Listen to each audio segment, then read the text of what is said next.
یو بهترین یو ذکر یو کلمه په یو حدیث کې راغلی ده او هغه ذکر او هغه کلمه چې څوک د مانځه په شروع کې وکړي، مانځه باندې ودرېږي او د مانځه په شروع کې هغه الفاظ او هغه کلمه ووایي، یا د مانځه د اولنۍ تکبیر ووایي، تکبیر تحریمه، او د هغې نه وروستو دغه کلمات ووایي، نو د دغه کلمې د وجې نه د اسمان دروازې راکولاویږي.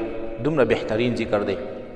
عبدالله بن عمر رضی الله عنه فرمایي بینما نحن نصلي مع رسول الله صلی الله علیه وسلم، موږ یو ځل د رسول الله صلی الله علیه وسلم سره مونځ کوو، اذ قال رجل من القوم، په دې کې یو سړي د قوم نه دا کلمات ویل د مانځه په دې شروع کې چې الله اکبر کبیرا والحمد لله کثیرا وسبحان الله بکرة واصیلا، دا کلمات ویل. مونځ چې ختم شو رسول الله صلی الله علیه وسلم او فرمایل وی من القائل کلمة کذا وکذا، دا پلانی پلانی کلمه چا ویله؟ نو قال رجل من القوم انا یا رسول الله، یو سړي ویل یا رسول الله دا ما ویل، ما دا الفاظ ویل. نو رسول الله صلی الله علیه وسلم او فرمایل وی عجبت لها، ما تعجب کو دې کلماتو ته، ولی فتحت لها ابواب السماء، دې ته د اسمان دروازې ټولې راخلاصې شولې.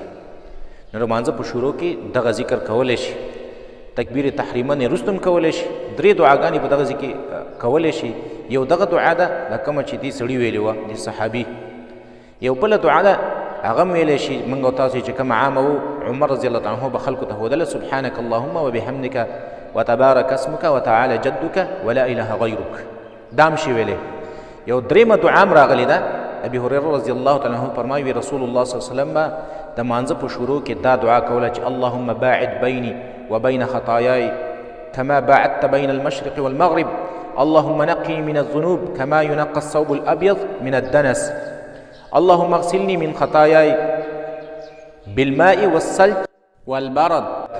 دا ذکر هم شي کولی. نو دا درې واړه هم شي کولی په نمبر باندې، په دې کې په یوه باندې هم همیشوالی کولی شي چې یوه همیشه وي، او بهتره دا ده چې کله یوه وویلی شي کله بله وویلی شي. اولنۍ دپاره هم ډېر لوی فضیلت دی چې د اسمان دروازې ورته کولاوي.